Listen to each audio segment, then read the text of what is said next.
സണ്ണി ജോസഫ് ഇയാൾക്ക് അനുകൂലമായിട്ട് സംസാരിക്കുന്നു, മറ്റു പലരും അനുകൂലമായിട്ട് സംസാരിക്കുന്നു. അനുകൂലമായിട്ട് സംസാരിക്കുന്നില്ലെങ്കിലും ഷാഫി പറമ്പിലും പി സി വിശ്വനാഥും അനിൽകുമാറും ഒക്കെ അനുകൂലമായിട്ടല്ലേ സംസാരിക്കുന്നത് എന്ന തോന്നലുണ്ടാക്കുന്നു. കോൺഗ്രസിനകത്ത് രണ്ട് നിലപാടുണ്ട്. അതിൽ അനുകൂല നിലപാടാണ് കൂടുതൽ പേർക്കുള്ളതെന്ന മറ്റുള്ള ചിത്രം താഴേക്ക് വരുന്നത്. പക്ഷേ യഥാർത്ഥത്തിൽ നമ്മൾ സൂക്ഷ്മമായിട്ട് നോക്കിയാൽ എന്താ കാണുന്നത് ഹർഷ? ആത്മവിശ്വാസമില്ലാതെ സംസാരിക്കുന്ന നേതാക്കളല്ലേ നമ്മൾ കാണുന്നത്.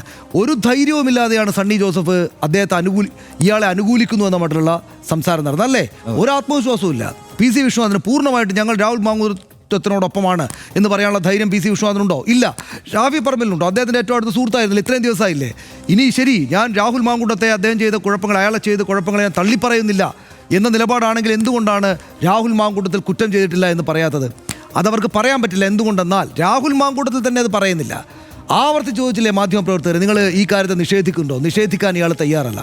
അപ്പോൾ ഇവർക്കെല്ലാം പേടിയാണ്. എന്താണ് പേടി? ഇയാൾ നമ്മൾ കണ്ടിരുന്ന ആളല്ല എന്നൊരു തോന്നൽ അവർക്കുണ്ട്. ഇയാൾക്കെതിരെ നമ്മളിപ്പോൾ കണ്ടതിനേക്കാൾ കൂടുതൽ പരാതി വന്നേക്കാം എന്ന് നല്ല പരിചയമുള്ള, രാഷ്ട്രീയ പരിചയമുള്ള, സാമൂഹ്യ പരിചയമുള്ള ഈ നേതാക്കൾക്കറിയാം. അതായത് ഇയാൾ നിഷേധിക്കുന്നില്ല.